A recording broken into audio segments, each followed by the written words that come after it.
Thank you, thank you. Hello everyone, good to be back and to see people live again. You know, I've been doing these webinars and everything has been two-dimensional, but 3 dimensions. It adds a whole new feel to it. So, yes, so my topic today is the soul of humanity evolves through world crisis. And there'll be a couple times during this presentation I will open it up for questions. So if you do have questions, just hold on to it, and when those moments come, we'll make it available to you, okay?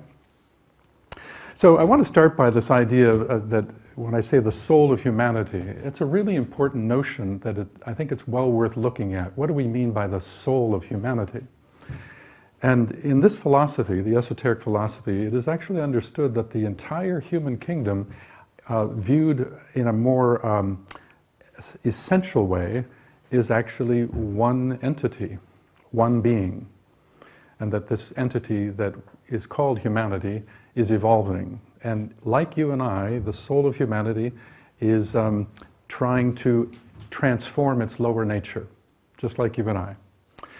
You know, the notion of the soul of humanity, to really understand it, there's a very important, one of the many principles in this philosophy that I'd like to highlight with you. It's called the principle of hylozoism. That may be a new word for some of you. But hylozoism is a really interesting concept, and in many ways it's a good starting point for many presentations. And there's really 2 ways of understanding it.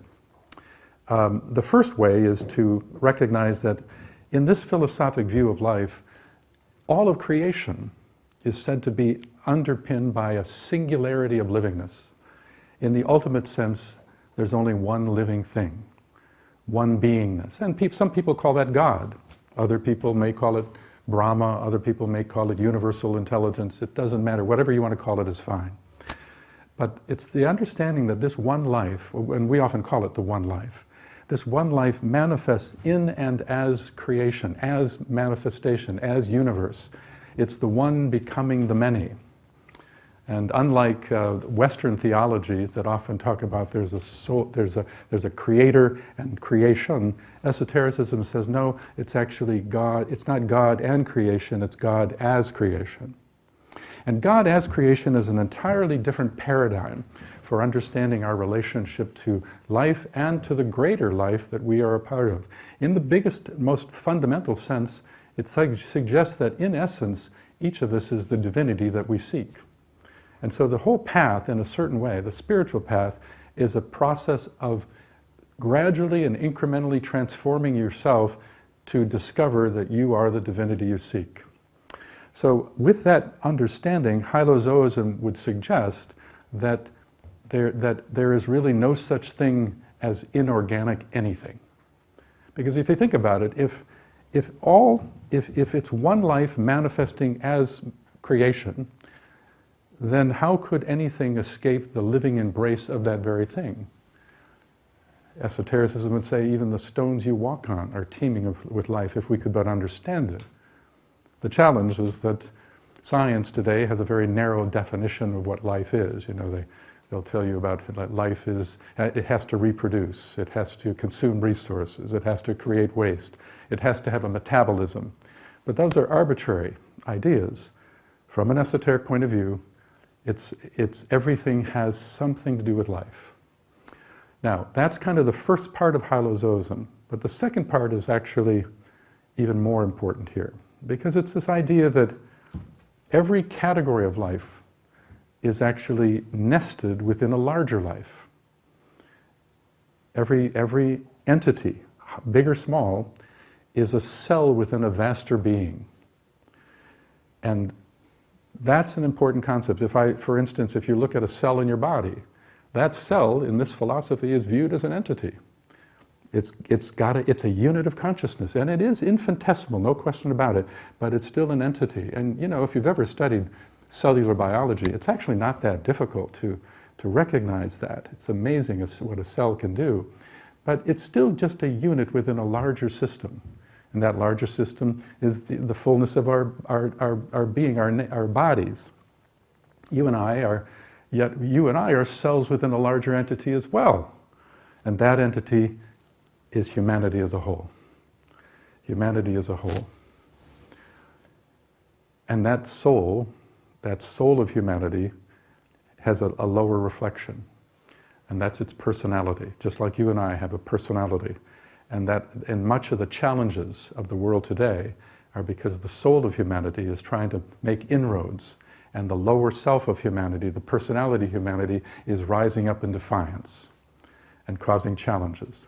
Kind of like it happens to you and I, if you hadn't noticed. And so this is what we mean by the soul of humanity. And by the way, just so you understand, it goes way beyond that. The soul of humanity, the whole human kingdom, is a unit within a yet larger entity. And that entity is called the planetary logos, the entity that ensouls the entire planet. And that kingdoms of nature within this planet are, you might say, layers of consciousness within its beingness. And indeed, the human kingdom is said to be the throat chakra to that entity. I'd like you to think about that for just a minute, that the sum total of all human consciousness is this vibration to that entity. And with that in mind, it kind of begs the question, what's the function of a throat chakra? Because really, to really get at that question, it's really to get at the question of what does it mean to evolve life through the human kingdom itself. And from an esoteric point of view, the throat chakra is the great center of creative ideations. It's through our individual chakra that the soul tries to shape new and progressive ideas and find expression for them as a function of service to humanity and in order to uplift something beyond oneself. And that's why in this philosophy, the subject of magic and creativity and understanding that creative process, how does that work individually, is so important, so important. And yet on a collective level, it's the whole of humanity that serves as that function.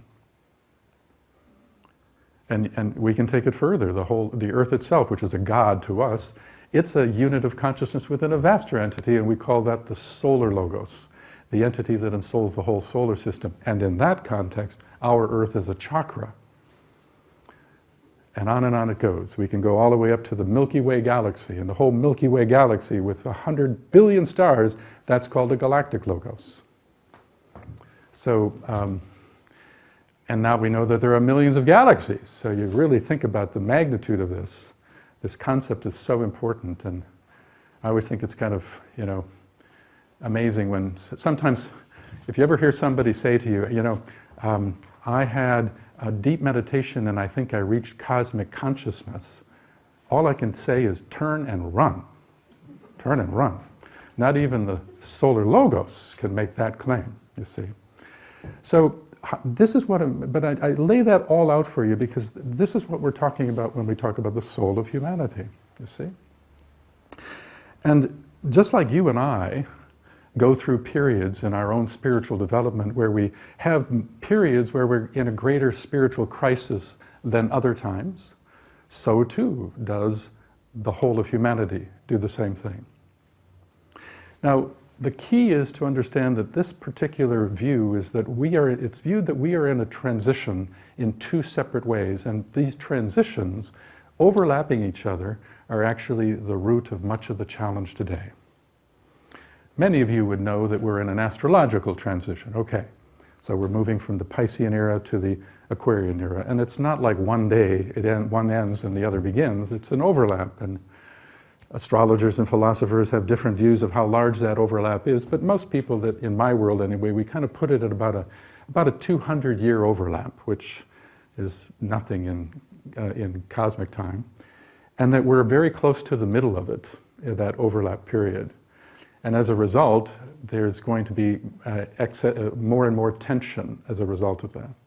But the other transition is a rayological transition. I don't know how many of you are familiar with the 7 rays, but we are moving from what is called a 6th ray age to a 7th ray age. And I'm going to explain what that means in a bit. But the notion here is that right now humanity as a whole is experiencing a time when these forces, astrological and rayological, are dualistic, and they're both shaping or influencing the collective consciousness of humanity. Instead of just one major rheological or astrological force, it's two. And as a result, it's leading to huge tendencies to polarities. It's causing some people have a strong affinity with the historical Piscean energy, or a strong affinity with the historical sixth ray energy, while others are attracted to and sensing a relationship to the Aquarian note and the quality of the seventh ray. And so there's this huge polarity pulling apart, and we see that in the world today, if you haven't noticed. It's like there's no middle ground, because the polarity is increasing. And then in many ways, it's actually kind of predictable, because this has long been understood for centuries that this would be a period when humanity would go through such a crisis. And that crisis in this philosophy, or that period I should say, has a name. It's often called the period of the burning ground for humanity, the period of the burning ground. It has a lot to do with, it's sort of like walking on hot coals. And just like you and I, when we will go through periods of burning grounds where we have to prove ourselves, where we're struggling to transform our lower nature in order to support our higher nature, and that's a challenge. So too does humanity as a whole. This is the period of the burning ground. And the interesting thing about it is that it's a burning ground that it has never quite happened like this before. Because there's a reward at the end of it if we can manage the burning ground. So you see, this philosophy would say that humanity is actually approaching a great initiatory opportunity.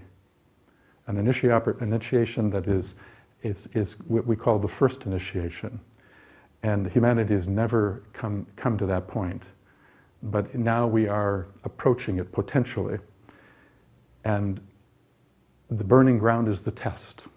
It's the testing period to see, can we really rise to the occasion? Can we really transform the old so that it becomes more enlightened and more supportive of a new and dawning approach to humanity? In the end, what's trying to happen is that humanity is trying to figure out how to be one.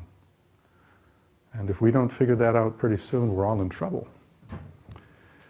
And as a result, this is a testing time. So I want to talk about that first initiation with you in a bit, but just I'm kind of laying out the pattern to understand what's going on. Another thing that I want to mention is that though you probably are familiar with some of the Piscean to Aquarian themes, the sixth ray and the seventh ray are really important, because the sixth ray, which is called the ray of idealism and devotion, that particular ray is a strong love ray. It has cultivated for the last 2,000 years a quality of idealistic, devotional energy within the human condition. And indeed, it's the ray that is said to be the underpinning of the entire department of religion. That ray is pulling back. That ray has done what it's supposed to do. And that ray has also been called the ray of mystical yearning, the ray of mystical yearning. So our growing, over the last 2,000 years, our growing mystical attraction to finding union with the divine, that's been a sacred energy, and it's been incredibly important for humanity as a whole to develop that. But now we're moving into a seventh ray age. And the seventh ray is sometimes called the ray of the practical mystic. The practical mystic.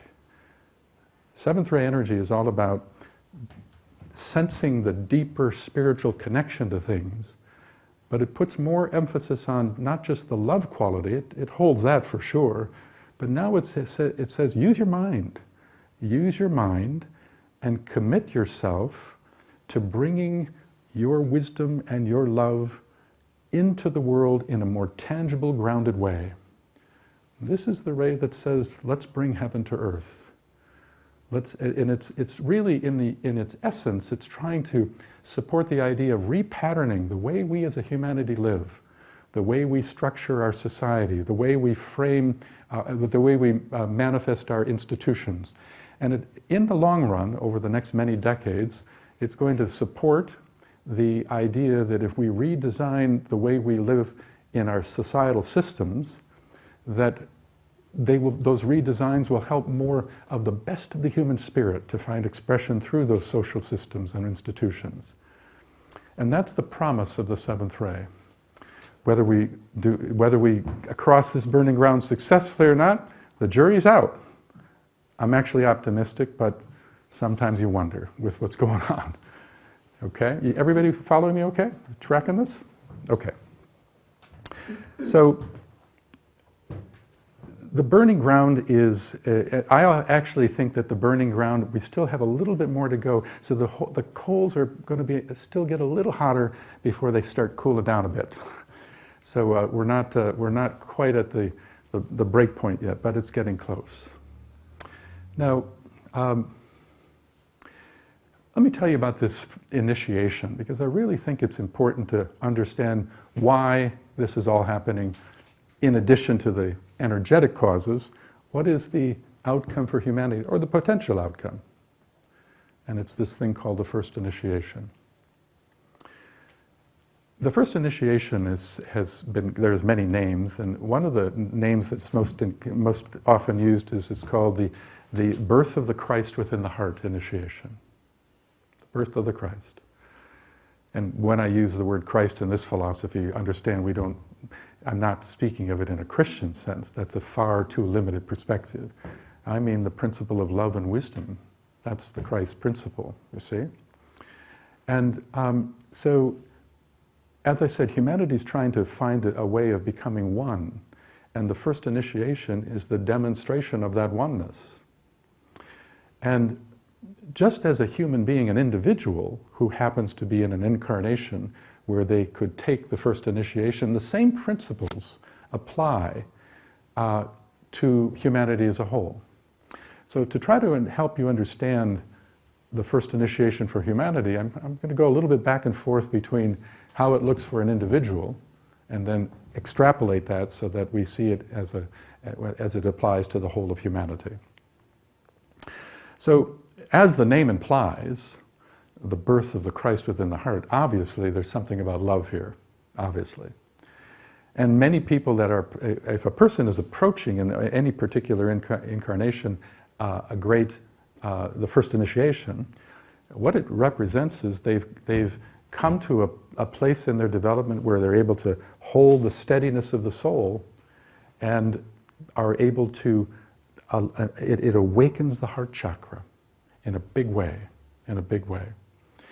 And the quality of Christ itself has therefore another gateway to express through. Because in the end, your chakras are really simply outlets of radiation or potential. Now, prior to this first initiation, though, I should mention how it kind of looks. There's a whole part of the spiritual path called the probationary path that leads to the first initiation, both as in an individual as well as collectively, humanity. There's a time in our long evolutionary journey where we individually have what we call the awakening. The awakening. The awakening is a time when an individual, for the first time, awakens to their own causal body, their own soul nature. The term causal body is used in this philosophy in an important way. It's said to be the container deep inside each of us that is holding one's soul's consciousness. You know, we talk about soul consciousness, but every category of consciousness within us requires a container, a vehicle, you might say, to house it and contain it. And you and I each have a causal body, and the content of that causal body is what we call soul consciousness. And that causal body has been with you for countless incarnations. And each incarnation, that causal body is gaining more wisdom through experiences of life. But for perhaps thousands of lives, the causal body is not consciously realized. It's behind the scenes. What's happening for many, many incarnations is that instead there's a sense of living your lower self and the development of the lower self, the personality. And spirituality for that long journey exists but it exists because there's an existential fear that of death, and so this is the function of religion. Religion's role historically has been to provide a sense of safety and a sense of confidence that you have in eternity, and that's what religion offers. But once there comes a point where an individual has the awakening, where for the first time they sense consciously that causal body. It's as if they sense for the first time a kind of Christ-like quality deep within, and that we call the awakening. It's often fleeting.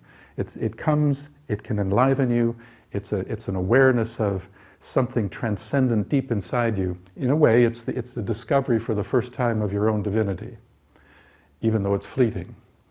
And there's a whole study of how to understand what goes on from that point all the way to readiness for the first initiation. It takes more than one incarnation to work that through. I won't get into all that to detail. It's a really fascinating understanding of what's going on. But what happens is, as you approach the first initiation in some incarnation, and you've been on the probationary path for some time, that sense of the light of the soul becomes more stabilized and less flickering, you might say. Instead of periodically, momentarily sensing something deep within you, now there's a sense of, I'm able to kind of hold it on some measure throughout the day.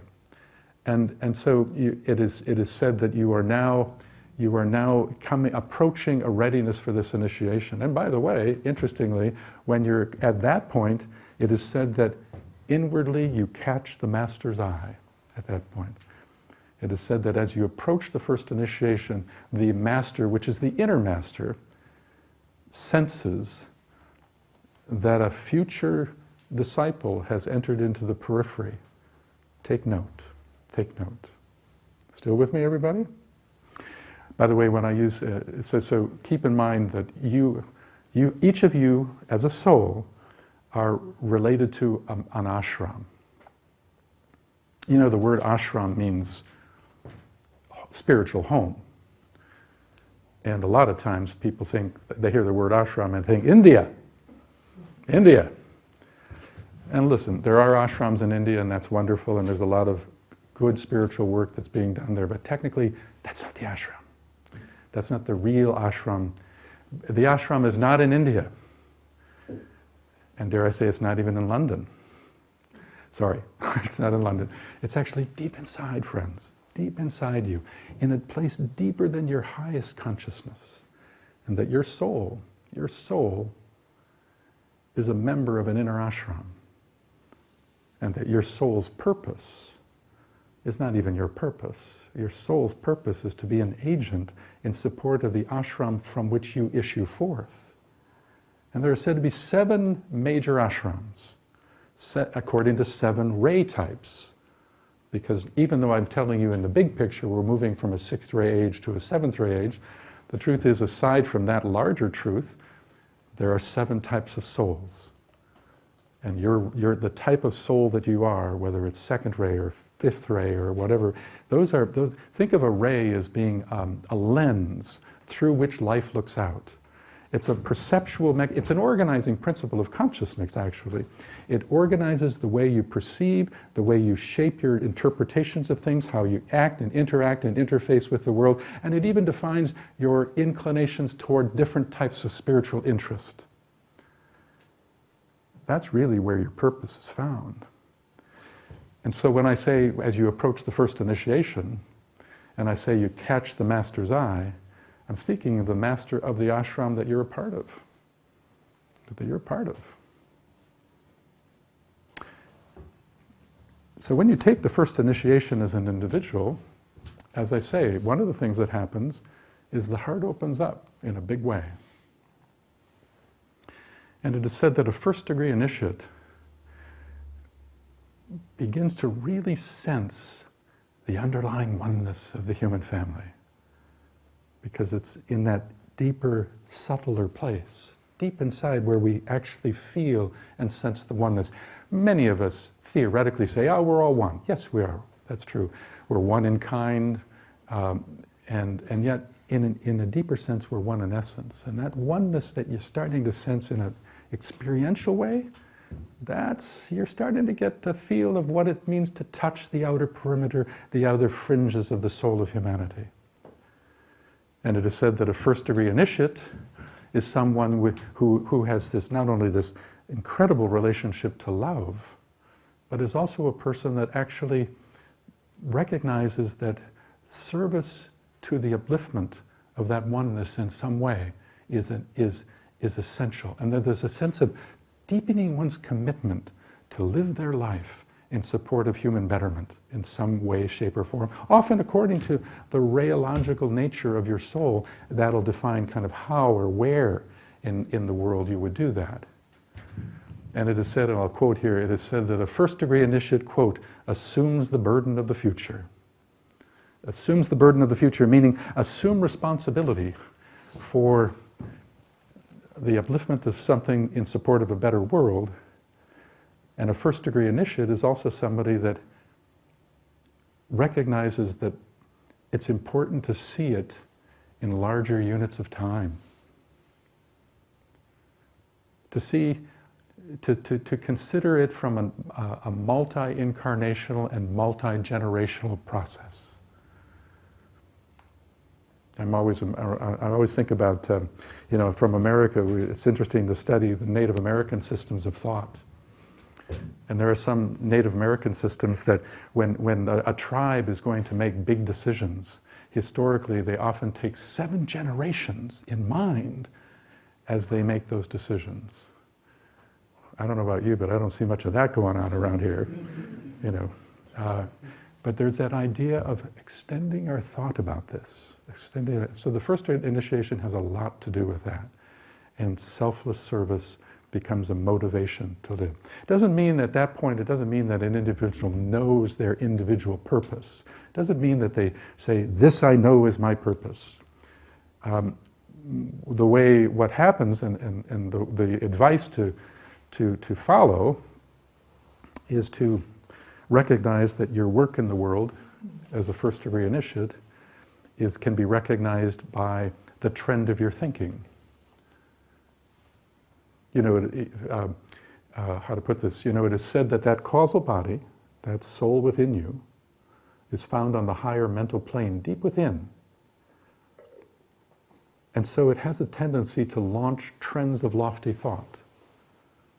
So one of the clues for a first-degree initiate to understand what is my purpose is to really ask yourself, what do you like to think about? I don't mean in your day-to-day stuff. I mean when you think about the world, what it needs, and what your mind constantly goes back to over and over thematically, because in the middle of that trend of interest and thought is a golden thread, and that's it. Find that as important, and that's what a first-degree initiate will do. Whether they're conscious of the process, it's sort of what is shaping their way of being in the world in many ways. So that's one aspect of what it means to take the first initiation. So now translate that to the first initiation for humanity. Same idea in the sense that it's about love. It's about recognizing that we're all in this together. Because love in the higher sense, higher love that is the type of love that unites. It's the attraction energy. It's governed by the so-called law of attraction. There's the personality, the lower self, it has a relationship to love too, and that's beautiful. There's nothing, in fact, it's sacred in its own way. But it's of a lesser order than higher love, the love of the soul. See, the lower self, its experience of love, which is sacred, but its experience says, I love you, but not you. Okay? But the love of the soul is transcendent to that. It's a more impersonal love, and yet at the same time it's far more broadly inclusive. It's the love of the one. It's the love of humanity. Yeah. And that's the kind of love that humanity is trying to wake up to. Now what happens is that just like with you and I, There are times when the soul of an individual or collectively is trying to do what we call the process of infusion. What I mean by that is this philosophy long understood that an individual's soul, after you've had the awakening as you're approaching the first initiation, it means that if this is my soul, this is my personality, let us say, the awakening means I've discovered a duality, my inner duality. The infusion process is that the soul is trying to infuse itself into the personality. It's trying to transform the personality so that it slowly recognizes what's its destiny. And what is the destiny of the lower self? It's not about killing the lower self. And sometimes people talk in that nonsense. The path has nothing to do with destroying your lower nature. It has to do with teaching your lower nature what it's truly here for. It's to be the outer vehicle that the soul needs to use in order to make that uplifting contribution. And the soul needs all three parts of the personality, you know. We call it sometimes the threefold personality. There's a mental component of consciousness to your personality, an emotional component, and a physical.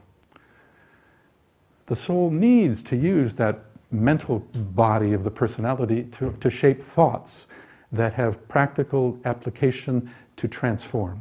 It needs the emotional dimension of the personality to create warmth and magnetic appeal, and it's in the emotional dimension where relationship becomes warm and magnetic.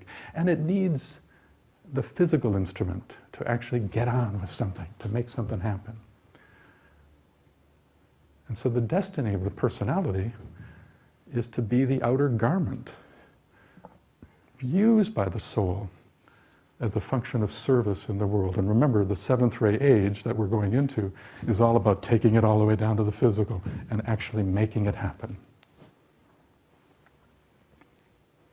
The problem is that the personality thinks it's an independent agent. It has no idea that it's merely an appendage.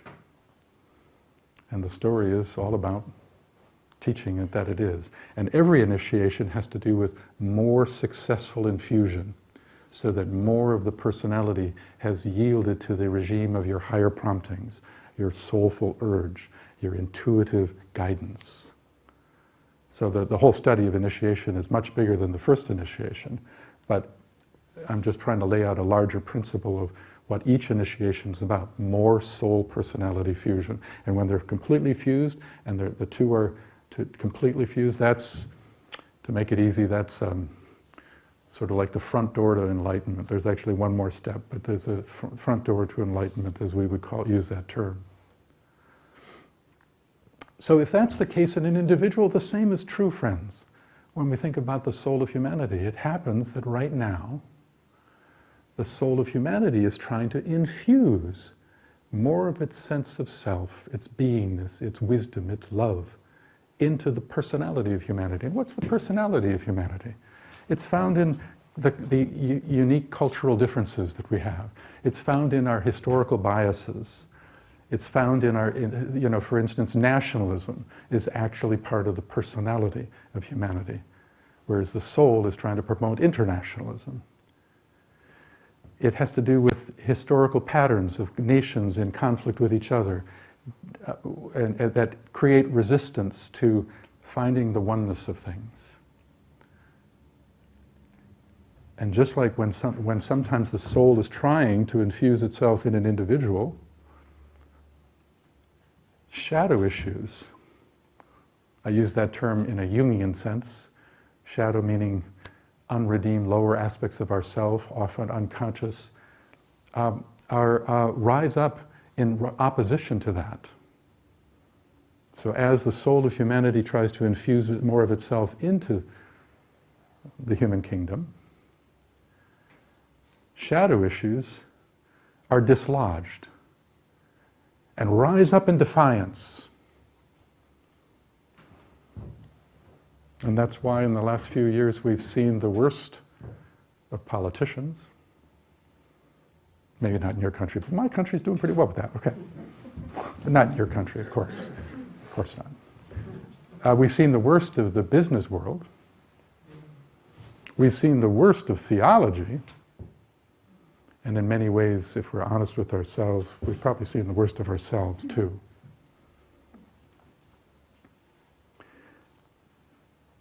And those are the shadow issues that are rising up in defiance. That's why crisis in this philosophy is always understood as the prelude to an expansion of consciousness. Crisis is in our individual lives as well as in our collective lives. Crisis is the antechamber to transformation. And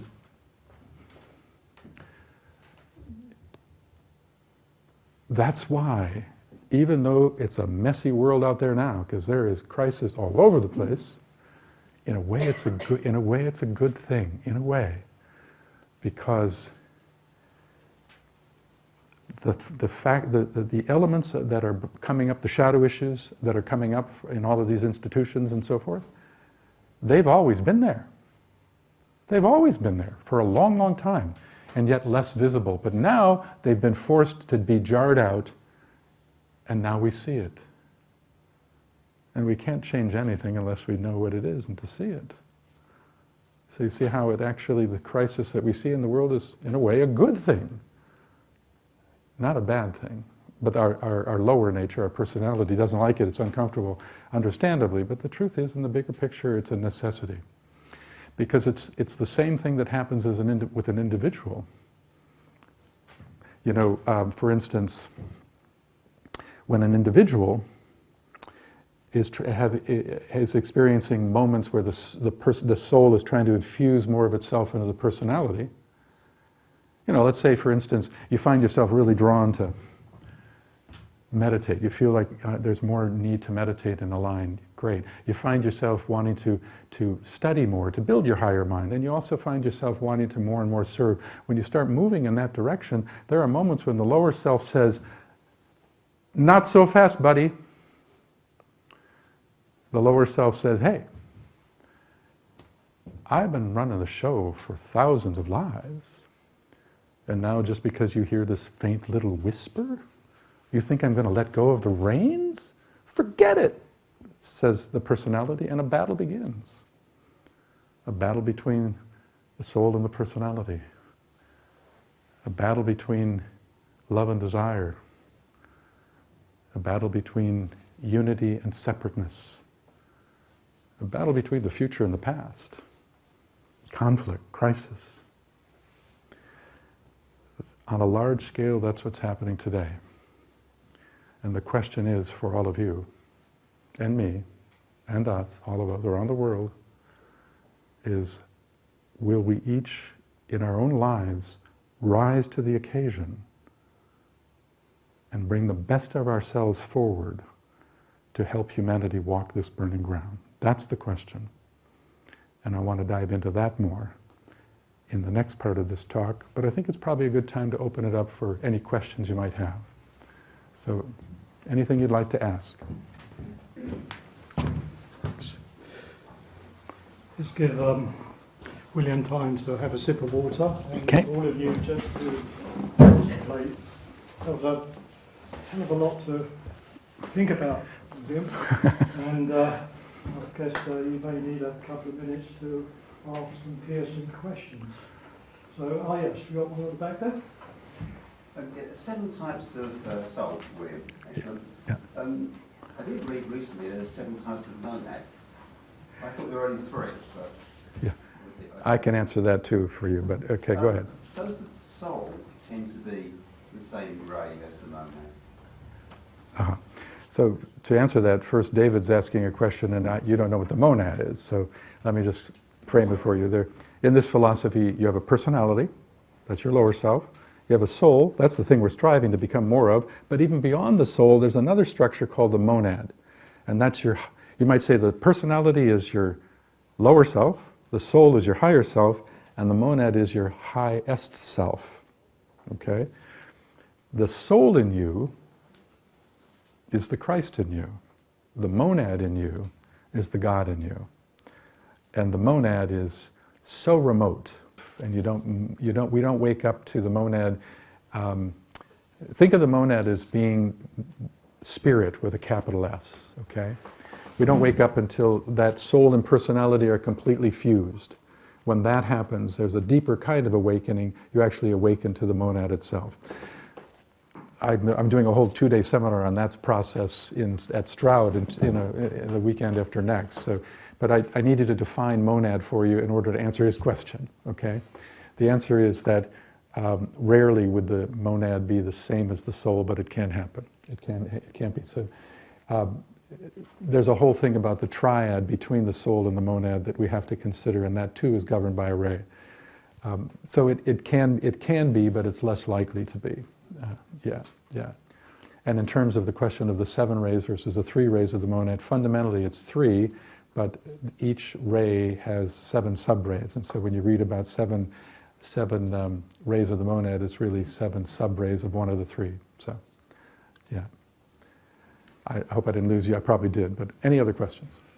Okay, well, while you're thinking about it, I'll ask a question. Okay. Hey, William. We've got a little way to go on the burning ground, you mentioned. How best can each of us deal with the headwinds that we're getting from the cosmological and the astrological transitions that we find ourselves in at the moment? Yeah, it's tough because there's a lot of oppositional energy. Because you see, right now there's a lot of energy that's trying to hold us back from this next step.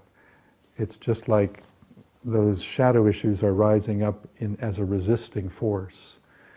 And in a certain sense, it's most important to watch ourselves to make sure that our own shadow isn't getting in the way, because all of us have a shadow as well, and we all might be a bit prone to it if we're not careful.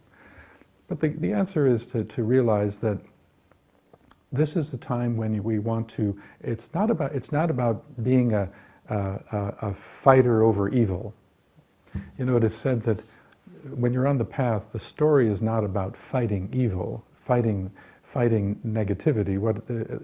It's about bringing the best of you forward, bringing your love and wisdom forward within the circumstances of your life. And in time, darkness simply will die over time through attrition. So recognize that it's all about bringing your best forward. And it's not easy at this time, there's no question about it. Service is the name of the game, friends. The soul is governed by the law of service. And so recognize what are your gifts, what anything that is your gift. It is said that gifts are part of the soul. What is your gift? Focus on that. Bring it forward as best you can. And also remember that when we think about your purpose, your lower self actually sees purpose differently than your higher self. The lower self, the personality, it defines spiritual success using quantitative measures, while the soul uses qualitative measures.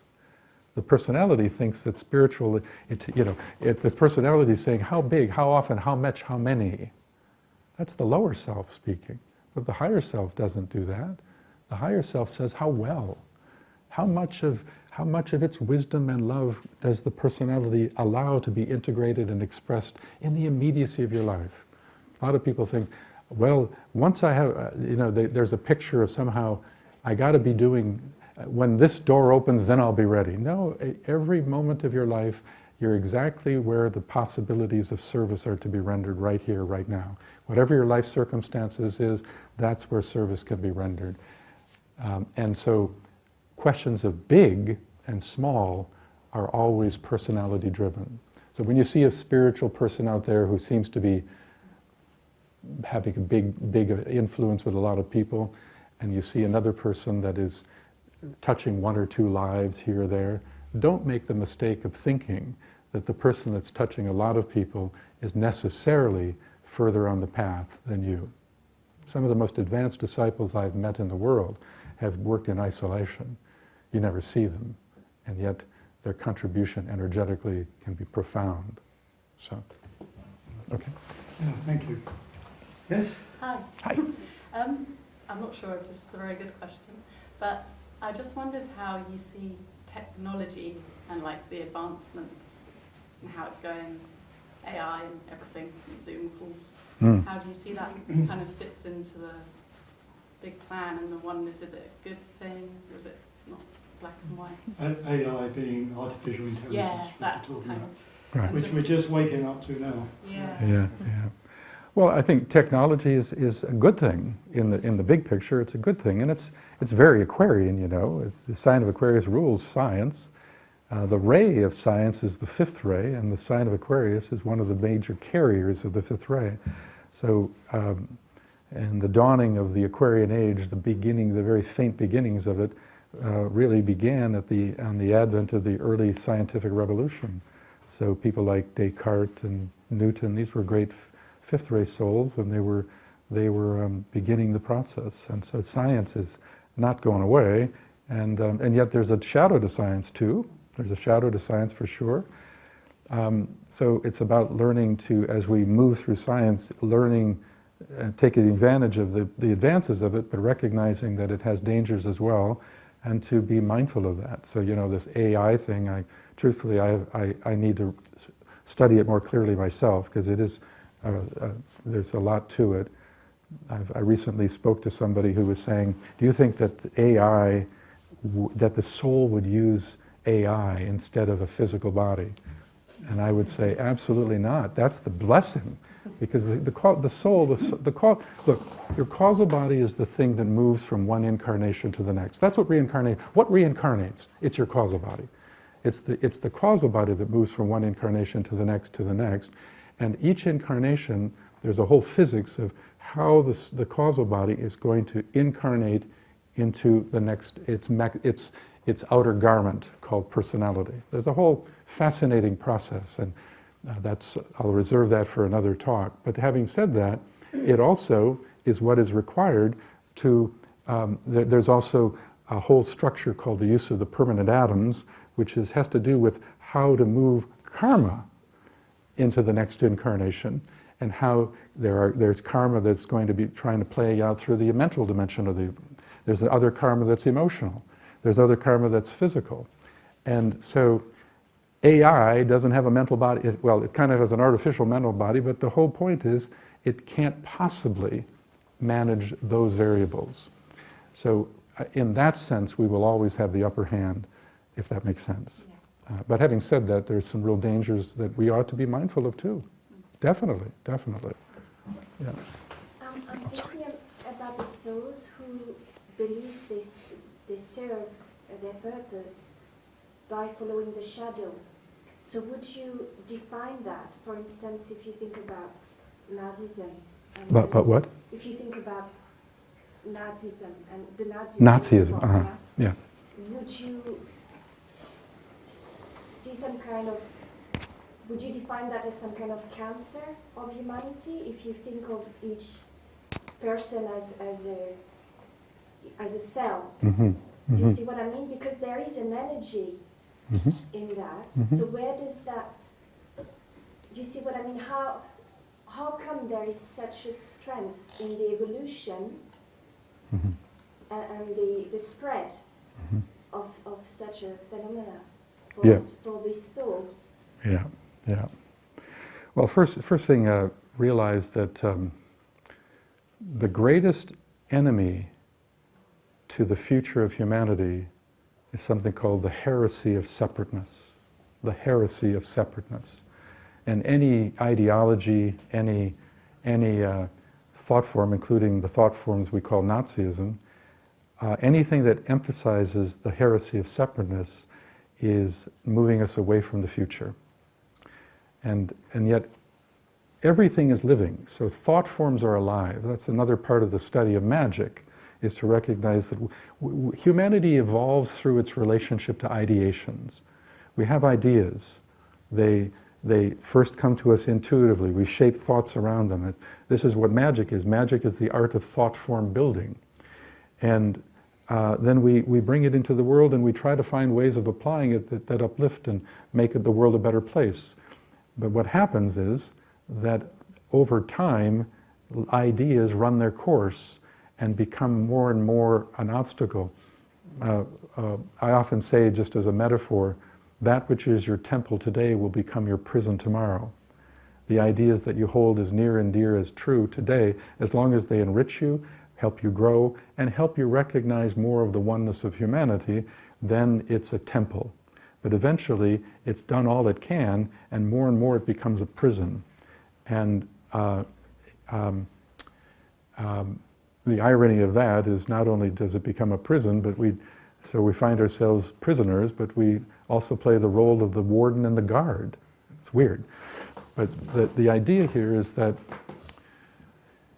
ideas become distorted over time and crystallized, but every idea has measures of essence of truth with greater degrees of distortion. So let's use Nazism as an example.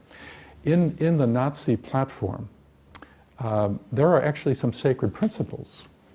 For instance, in Nazism, if you were to read Mein Kampf, Hitler's book, it's really interesting because, for instance, Nazism has, one of the spiritual principles of Nazism is a principle that's as sacred as the principle of love, and that's the principle of purification.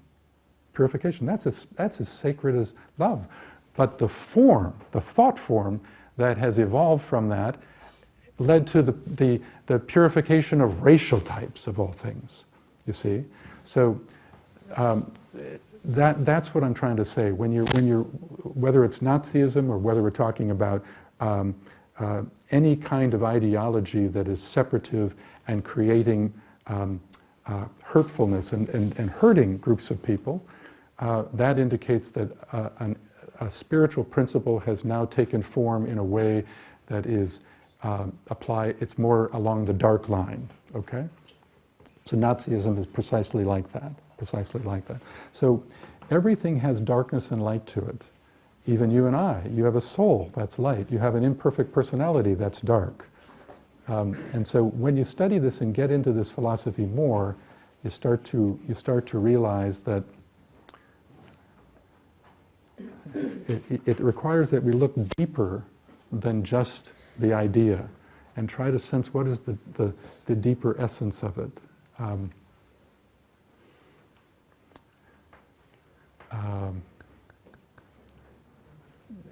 I can tell you a story about that, but I better not because there's probably other questions. But just to know this, that the more your third eye is open, one of the functions of the third eye, there's many functions of the third eye, but one of them is to see the sacred principle within form, to sense it. And that form can be very distorted, and yet there's something about a sacred principle. As one of the great masters says, and I paraphrase, find the golden thread of truth within illusion. Find the golden thread of truth within illusion. And if you want to serve, and you want to deal with this distorted idea, you're never going to be able to solve it and do anything to transform it unless you can sense the golden thread of truth within its distortion, because that's the soul nature of it. And so the more your third eye is open, the more you're able to sense the duality in thought forms and ideas. It's a big subject, and I hope that at least gives you an introduction to an answer, okay? Okay, the format we were hoping to stick to this evening It's not working. is, I understand. is to give William 15 minutes to answer the questions and then move into the second part of his talk, which I'm keen that he should do. Okay. Just to pick up on the bit of artificial intelligence, and you might want to refer to this later on, the headwinds of walking the burning ground is very much in the outer world. Just bear in mind that AI, over the next few years, is going to be responsible for 44% of all the tasks produced by human beings on this planet. Now that's going to bring about major sociological changes. And you might want to address that at some point later. Okay. Yeah. Okay, I'll leave you to. Okay. Part two. All right. So back to what I was talking about. I mentioned that the first initiation has to do with the awakening of love, which is to awaken to a deeper sense of unity. But the other thing that the first initiation has to do with mastery of form, physical form. So like for a first degree initiate, a person that actually inwardly qualifies and will take the first initiation, it means that the soul has taken dominion over the physical appetites of the physical instrument. Now it does that. What I mean, and also has taken much more control over the physical dimension of life. So it's not just it's both how you interface in the world physically, but also how you relate to your physical instrument and its appetites and its desires. You see.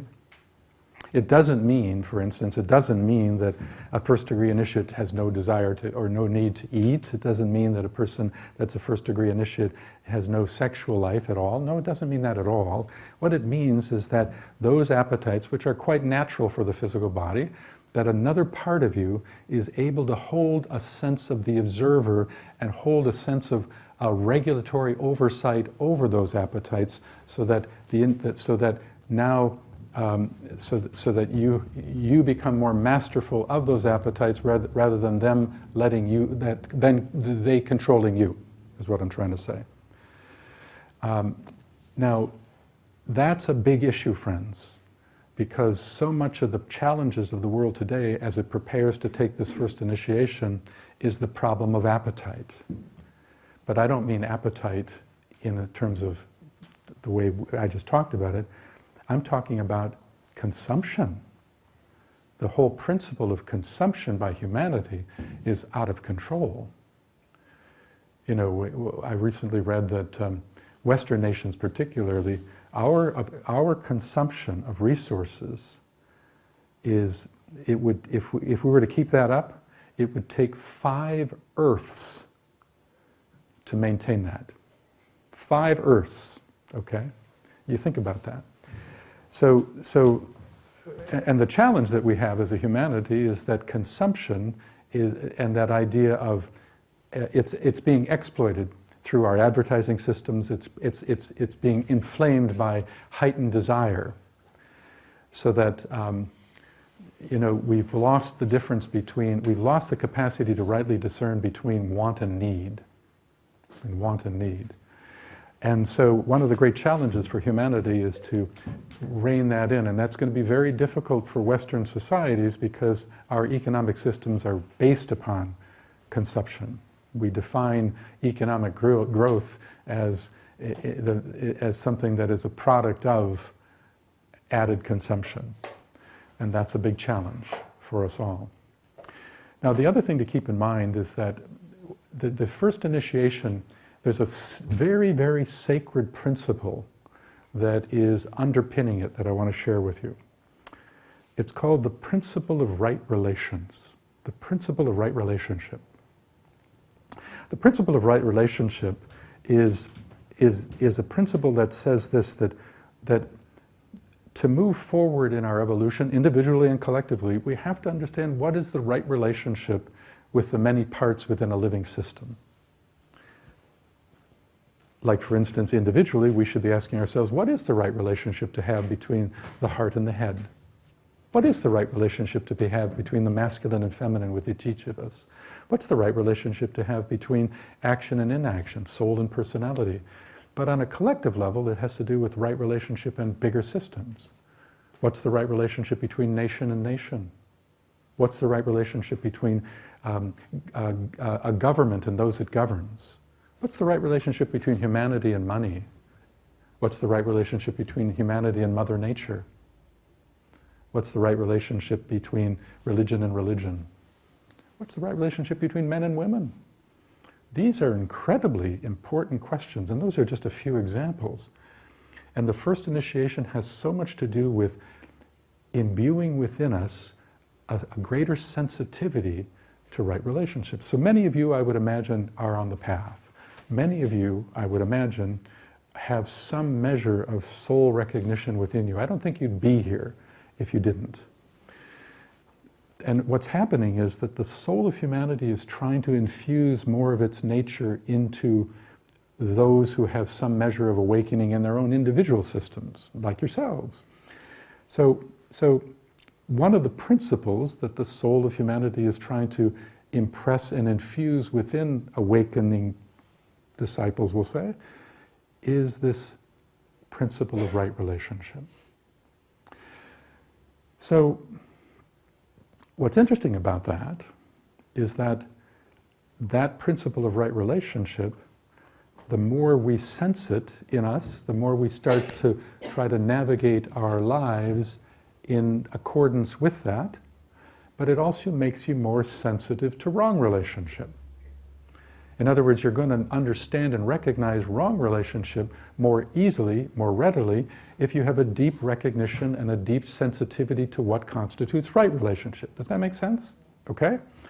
So let's use a good example, I think. If you look at the tragedy going on with regard to, over the last several decades particularly, how we've been destructive to Mother Nature. Okay? You know, you go back 50 years ago, even less, hardly anybody was talking about environmental protection, right? But what has happened is the soul of humanity over these last few decades is more and more trying to impress itself upon the consciousness of people that have some soul awakening in themselves. And that makes you and I, and many others, millions of others more, are coming to a deeper sensitivity to the idea of living life with an understanding of the importance of right relationship. And that then leads to more and more people recognizing or being able to sense where's wrong relationship. And so more and more people over the last few decades are recognizing that we have a terribly wrong relationship with Mother Nature. And that historically we've been thinking that somehow we're supposed to master Mother Nature, and we're now waking to the realization that, hey, we're constituent parts of Mother Nature. So that tendency is a good thing, but it also is the very source of the burning ground. You see, it's the very fact that more and more people are awakening to this principle, because more and more people are awakening to their soul, it makes us more aware of that we're abusing Mother Nature.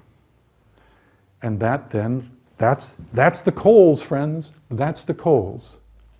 So the irony is that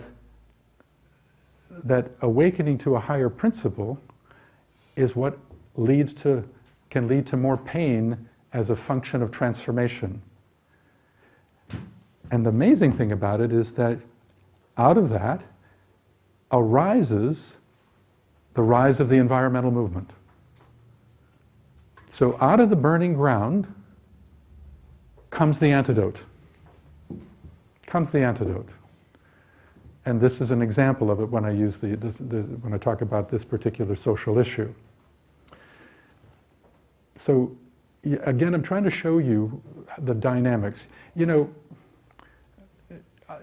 as I say, the reason why we have to have a burning ground is because it's in the human kingdom where we finally life wakes up to a higher prompting. And then life begins to battle with the lower self to transform the lower self. And so there is a battle. You know, in this philosophy we study the evolution of consciousness within the previous kingdoms too. You know, the evolution of consciousness when life was lived through the animal kingdom. Before that, the plant kingdom. Before that, the mineral kingdom. In fact, we even study this. Reincarnation is a big part of this philosophy. We often think that reincarnation, we often think, who was I in the past? Well, guess what? As a monad, not only have you reincarnated through the human kingdom, for millions of years you reincarnated as a monad through the animal domain for millions of years. And before that, the plant kingdom. Before that, the mineral kingdom. At one time, we were all Rolling Stones. And Mick Jagger would have been proud. And the point is that it's in the human kingdom where we first awaken to our individuality, and and slowly move away from merely animal instinctual consciousness, and the coming of the formation of the causal body as an individual causal body is what makes that possible. But then after thousands of incarnations, that leads to the fully integrated ego, which is actually an important step, even though it can be very destructive out there. And that leads to then the awakening and the recognition of your own duality and the beginning of the transformation of the lower, so that it becomes a more useful tool on behalf of the higher in you and I. And all of us here, all of us are part of that. Friends, I got to tell you that this particular time right now, in a way, is the most important time of our lives. You see, there's another thing you need to know. We are in what is called the era of the forerunner. The era of the forerunner. The era of the forerunner was long predicted to last between 1945 and 2025. And there's a group of people that are often called the new group of world servers. They're also called the forerunners. They represent the sum total of all people on the planet who have had some measure of awakening to their higher nature, who have, in addition to that, have a sense of wanting to increasingly dedicate their lives to serve, to make an uplifting contribution to something beyond themselves, who are also doing the hard work of trying to transform their personality so that they can do that more effectively. And in sum total, that's the new group of world servers, or the forerunners.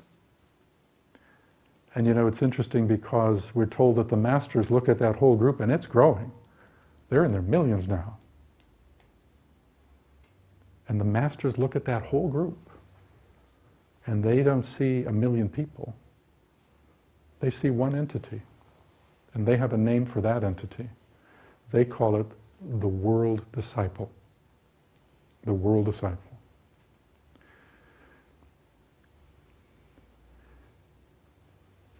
And much of the ability of humanity to walk across that burning ground and actually take that first initiation rests on the shoulders of the world disciple, the new group of world servers. And if you want to know who they are, I just have one thing to say. Ta-da! You are. If your soul is impassioned with the love and wisdom of Christ within you, as you, if your commitment to life is to make a difference that uplifts with greater unity, you're part of that group. And truthfully, you're needed now more than ever before. This is your time, friends. This is your time. And the ashram that you're a part of, and you could be part of any of the 7 ashrams, because this group has representation from all of those 7 ashrams. And by the way, those 7 ashrams tend to be responsible to serve humanity in different categories. There's one ashram that has a particular focus on helping humanity through government and anything that offers executive leadership. There's another ashram that's trying to facilitate and support the upliftment of humanity through education and through the healing arts.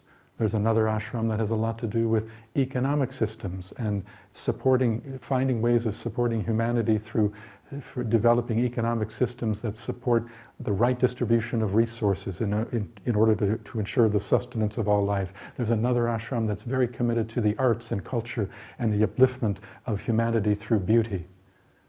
There's another ashram that's very much related to science and to clarify thought through scientific inquiry. And there's another ashram that actually underpins all of religion. All of those are important. All of those are categories of human consciousness. All of those are places where more light and more uplifting power can be rendered. All of them need the new group of world servers to support them. That's you. That's me. That's us. So, this is your time. And by the way, the ashrams are watching. So we're being watched closely because so much is at stake. You see, it's very interesting. It is said that in the 25th year of every century, it is said that the masters, deep within, the masters, they meet in conclave with the Christ present internally. So it's not like at a hotel. It's a deep place within. Every 100 years, on the 25th year of the century, it is said that the hierarchy of masters, headed by the Christ, meet in conclave to make decisions that have to do with the future of humanity and its evolution for the next 100 years. And not just humanity, they're actually focusing on what to do to support the upliftment of the animal kingdom, the plant kingdom, the mineral kingdom, all of that, every 25th year of the century. And that's why I said, talk about living in interesting times, we're 2 years from that. These next 2 years are so central to the future of humanity. And the new group of world servers, you folks, us, it's all about tilling the soil. Tilling the soil. And what's the soil? It's the soil of thought. It's the soil of ideations. Remember, humanity evolves through its relationship to ideas. Bringing new and wise, progressive ideas into the world with a heart ablaze with love. In some category, whether it's business, science, the arts, politics, whatever, all of those are just categories of human consciousness evolving over the vastness of time. And every social system is an entity in its own right. Every social system has a soul and a personality. Every social system has a lower self and that the higher self of that social system is trying to transform the lower, just like you and me. No difference. This is your time. This is your time. Still with me, everybody? Okay? Okay. Yeah. So I think that this might be a good time to open it up for another round of questions. I don't know if there's any sensitives that will participate today, but at one point there, the etheric energies. Did you feel it? In the field right here. Vibrations, Sure. very high. Yeah, yeah. And that's wonderful. That's what I love about these live meetings and having speakers like William to take us there. What an uplifting talk. Okay. Questions? Yeah, go ahead. You spoke before about the 200-year overlap Yes. between the two ages. Yes. And you just spoke about the importance of 2025 in the next couple of years or Yeah. so. Yeah. I wonder if you have anything more to say about the coming few years. It seems like we're reaching this sort of crescendo on our planet, and Yeah. just like to hear what you see. Yeah, that's a great point, yeah. Well, then we're seeing a crescendo of darkness and lightness interfacing in a big way. Truthfully, I'm optimistic in the big picture. I think it's going to be a rough road for a bit longer. But I'm optimistic, particularly if the group rises to its potential. And by the way, most of the people in the world who are part of this group are unconscious of the fact that they're part of this group. You understand that. We know they're part of the group because of how they look at life and how they relate to the world. But there's a lot of opposition coming, friends. There's a lot of forces that have a vested interest in the past. And those forces are going to make life difficult. They're going to fight. And they are now. They're really fighting now. And I don't think it's going to ease up for a while. But I think human history demonstrates that in the big picture with previous crises, humanity ends up being resilient in the end. And we go through these big cycles. Look at the greats. One of the things that happens the more you align with your soul is that you start to develop a different relationship to time. Now, I mentioned it earlier when I talked about the first degree initiate is often thinking about a multi-generational consideration, and that's true. But also think about, you know, when we think about what's going on in the world, and if we look at it just the last 20 years, it really feels like we're all falling into a big, you know, do you have that expression in England, hell in a handbasket? Do you have that expression? It's maybe an American expression, but see, let me dramatize something. You good with drama? Wouldn't it be nice if humanity evolved like that? Wouldn't that be nice? But it doesn't work that way. It's like this. It's a wave pattern, okay? And right now we're really coming into a big dip. No question. I mean, it's really difficult. And if we look at that dip and only consider, if we frame it in our thinking around the last 20 years, it really seems hopeless. It seems like all is lost almost. But see, whenever you think about it that way, know that your personality, it's the lower self that's doing the looking at that time. Pull back, draw yourself deeper. Feel that inner place meditatively where you feel connected to all things, and then realize and sense the larger drama of humanity's evolution. Instead of thinking about the last 20 years, think about the last 500 years. Because when you step back and get you might say the 30,000 foot view, you see that humanity has always gone through these cycles. The rise and fall of civilizations is a good example of it over the vastness of time.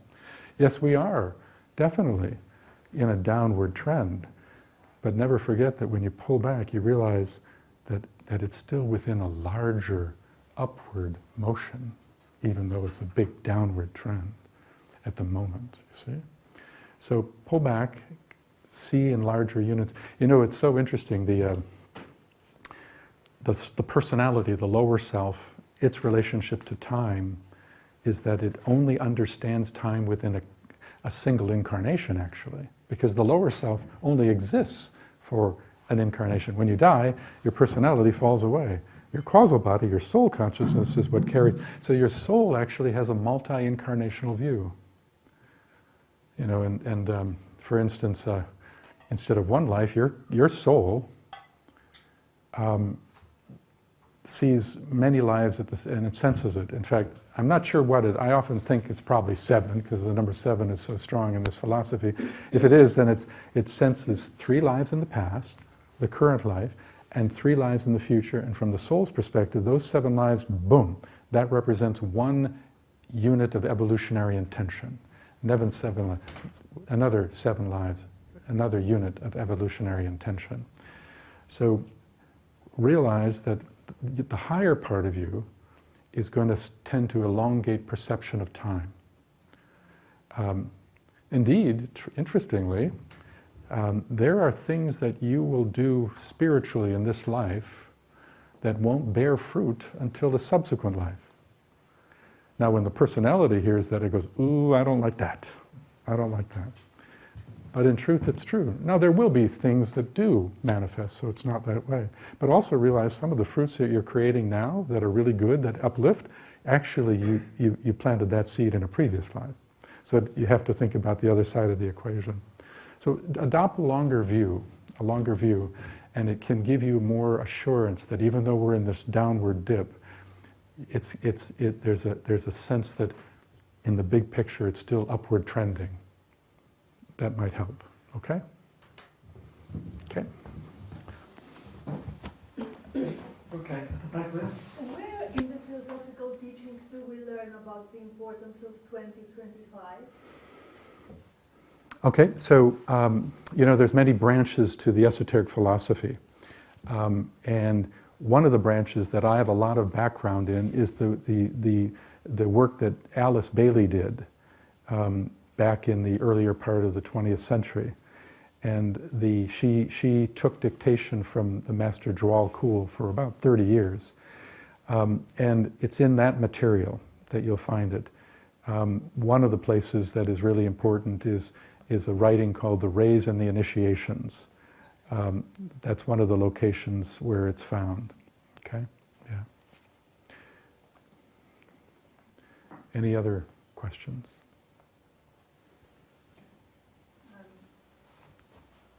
So the next few years are going to be really important, so according to sort of everything you're talking about.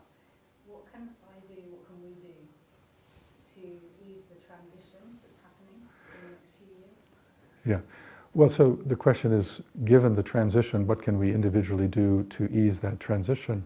And in a way, I've kind of tried to answer that in a few different ways, but just fundamentally, it's about bringing your best forward in the fabric of your life. It doesn't mean that you have to do something special. It doesn't mean that you have to have a big power. It means always think about what can I do? What is the wisdom? What is the love that I can bring into the circumstances of the immediacy of my life? It could be in your career. It could be in your personal life. It could be in your family life. It's just bring your best forward. One of the things to keep in mind is the causal body, the container that's holding your soul consciousness. It's made up of two types of energy. It's made up of, it is the container of higher love, the kind of love I mentioned earlier, that more impersonal. It's Christ-like love. Indeed, the soul in you is the Christ in you, okay? But it's also the sum total of the acquired wisdom. Over the countless incarnations we've had, we've learned many lessons. And there's a process where the lessons learned in the personality get absorbed or integrated into the causal body and become new faculty, new wisdom that then is carried from each incarnation to the next, to the next, to the next. So every incarnation you have more earned wisdom to work with and from. That's the part of your causal body that is earned. The part of your causal body that is not earned is the love, because it's already there. Christ-like love is already there. It's built into the very substance of your causal body itself. You have to find it. We have to go inward meditatively and more touch that deeper dimension of the self to find it, but it's already there. So when it comes to the love quality of the soul, it's there for you when you find it. When it comes to the wisdom of the soul, that's where it's different for all of us, because the wisdom in our causal bodies are generated from our experiences over the vastness of time. And no two people have had all the same experiences, therefore no two people have the same acquired wisdom to work with. And that's one of the things that makes you unique. Your unique wisdom is what we're very much interested in as well. If you're not a meditator, I would say start meditating. And the more you can meditate, the more you're helping to build what is called the Antakarana. Are you familiar with that term? The Antakarana. It's a very important concept in this philosophy. The Antakarana is it's a Sanskrit word actually, and it's said to be the communication bridge that links the soul with the personality. But that bridge doesn't exist naturally. There's actually a gap in consciousness, and it has to be built. And it's built when we adopt 3 disciplines into our life. Well, you're actually building it unconsciously for many incarnations, but you build it with greater speed when you adopt 3 things in your life. One is commit your heart to service to the world, heartfelt service to humanity, making that commitment authentically. Number 2, study. Build your higher mind, and particularly study things that go beyond just factual information, your more abstract mind, study. And third, meditation. Those are called the 3 pillars, and those help building build the Antakarana. Now, when the Antakarana is fully built, well, that's, for all practical purposes, that's another definition of enlightenment. So all of us have partially built Antakaranas. But we not only want to be inspired to recognize our soul's wisdom and its love, but we want to do it with less and less distortion that is created by the personality and the antakarana, because it's not fully built. There will be a tendency at times for us to perceive something that we think is soulful, and yet the lower self may be distorting it because the antakarana isn't fully built. So it's important to adopt a meditation, for instance, as an incredibly important tool to assure that when you do your best, when you bring your best out into the world, that you're also trying to do so with less and less potential distortion. Yeah. Oh, sorry. One of the analogies that you used, William, in the past is the idea of the director's stool, Oh, yeah. with 3 legs. Yeah, And yeah, by being on that director's stool, yeah. those 3 legs have those 3 pillars. So this study and meditation. Yeah, One of the legs are missing, you fall over. yeah. But he's bringing up a good point. One of the things to realize when you work on yourself over time is you're trying to more and more establish the sense of the observer, and to more and more realize that you are the being behind your thoughts, behind your emotions, behind your physical sensations. What is the personality? The personality is just the part of the self that has confused itself with the thoughts, feelings, and physical sensations we have. So the path is all about detaching from your mental body, your emotional body, and physical instrument, and to realize that those are just tools. As John is saying, a great master once said this: always remember that you are the director on the stool. Never leave the stool to become one of the characters on the stage. You are the beingness behind the thoughts. What's the characters on the stage? Your thoughts, your emotions, your physical sensations and desires. All of that's the characters on the stage. You're the director on the stool. Don't jump off the stool to become one of the characters on the stage. And a simple way of understanding that from an initiation point of view is that when you've taken the first initiation, you're no longer jumping off the stool to become one of the physical characters on the stage. On the second initiation, you're no longer jumping to be one of the emotional characters on the stage. And at the third initiation, you're no longer jumping to be one of the mental ideations upon the stage. You are the director on the stool. You are the beingness. You are the master within. You are the master within. That's what spiritual discipline's about.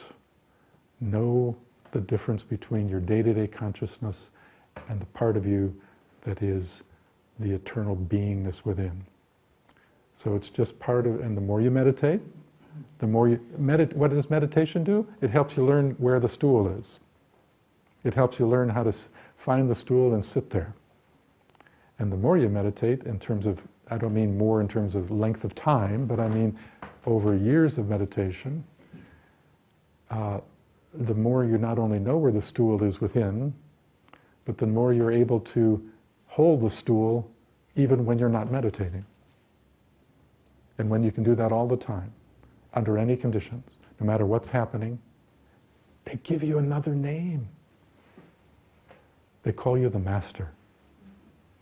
That's what master is. A master, sometimes people think a master means, oh, you've got all these disciples and all these devotees. No, a master is one who has mastered his or her instrumentation, has mastered the lower self, so now the lower self is used as a instrument of service, and you're no longer identifying with it.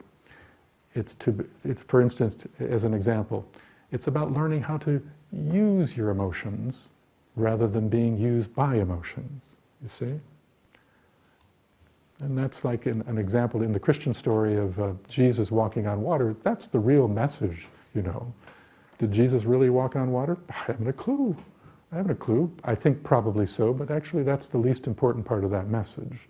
What's most important is realize it's a message about our capacity in time to hold ourselves above our own watery sphere, which, remember, your emotional body is your watery body.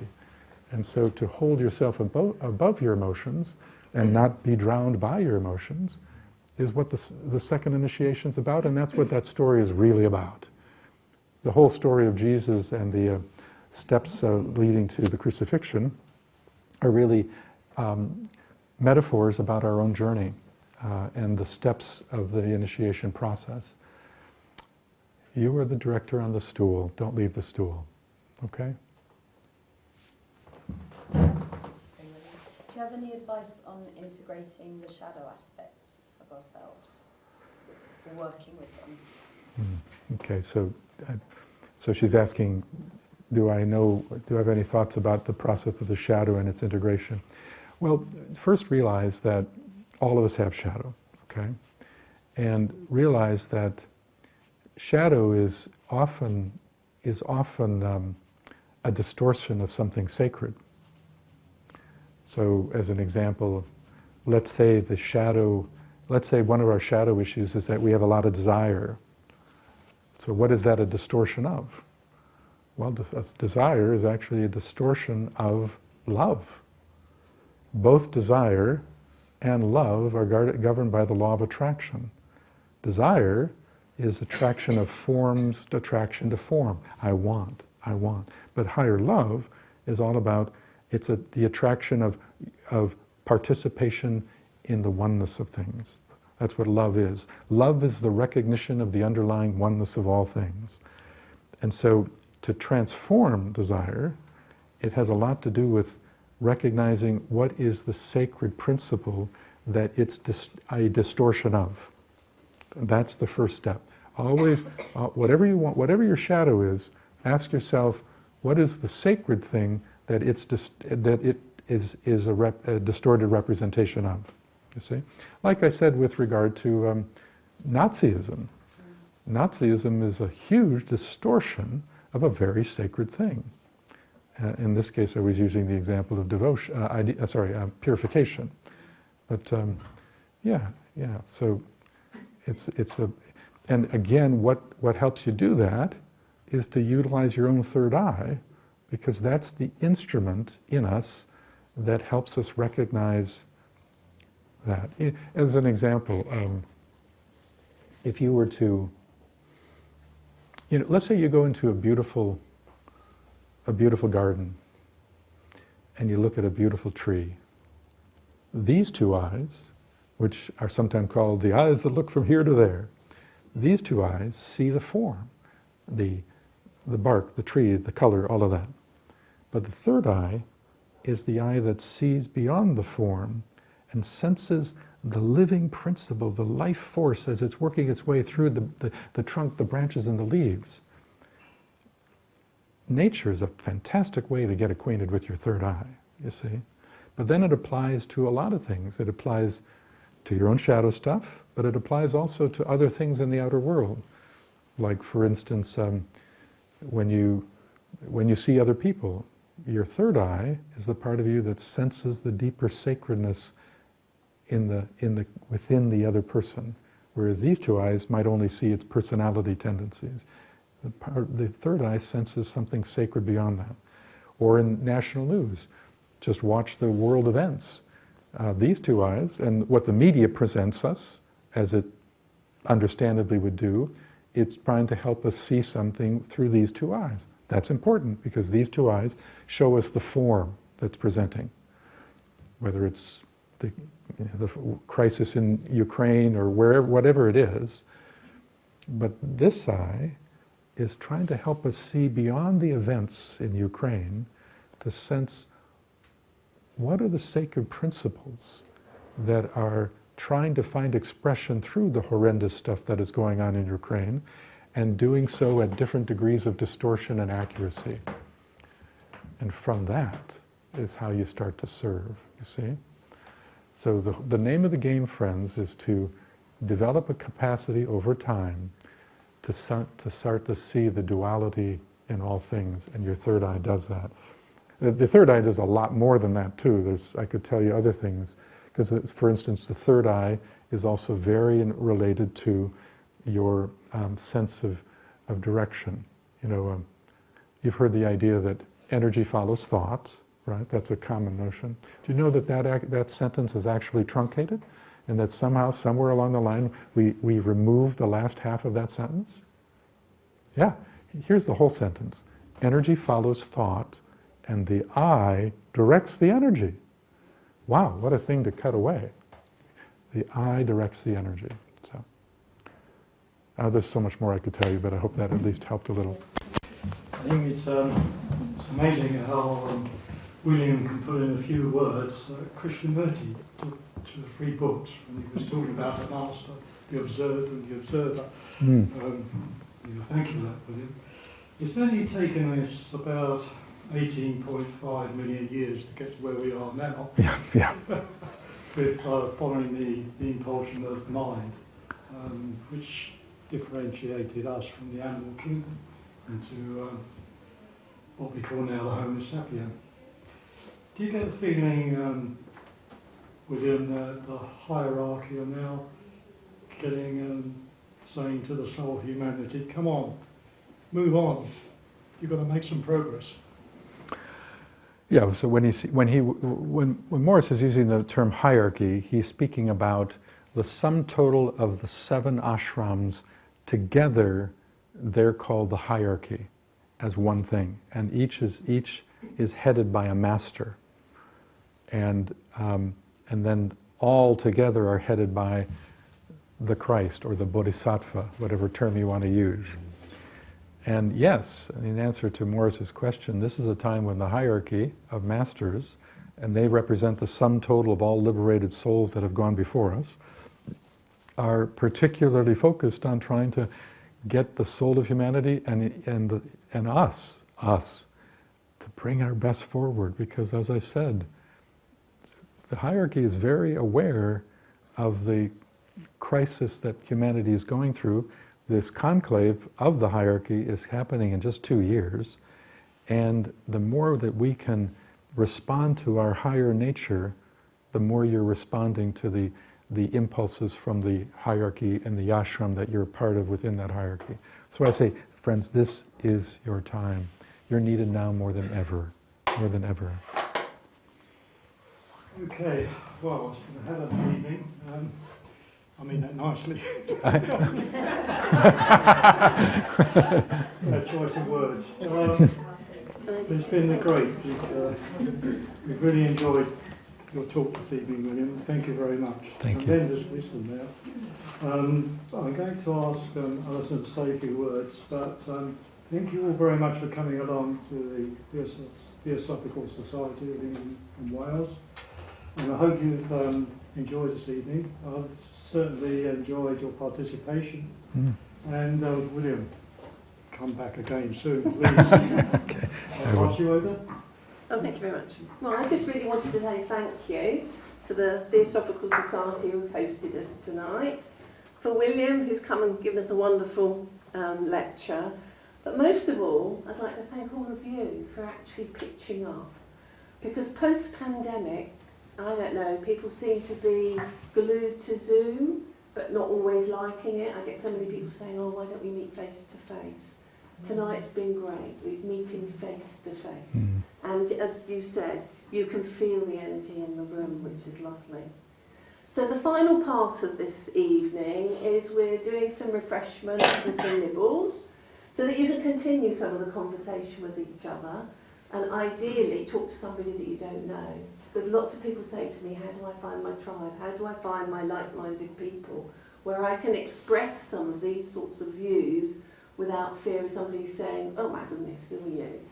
So talk to somebody over some refreshments and some nibbles and just make some new friends.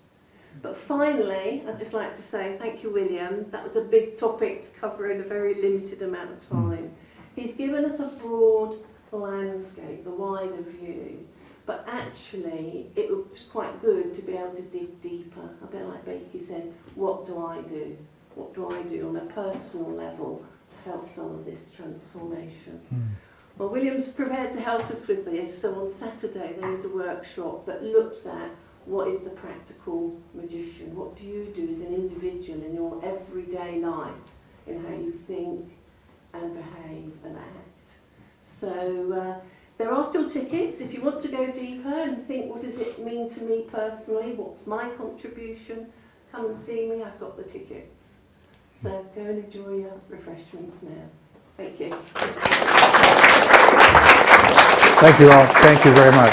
Thank you. Thank you. Thank you. Thank you very much.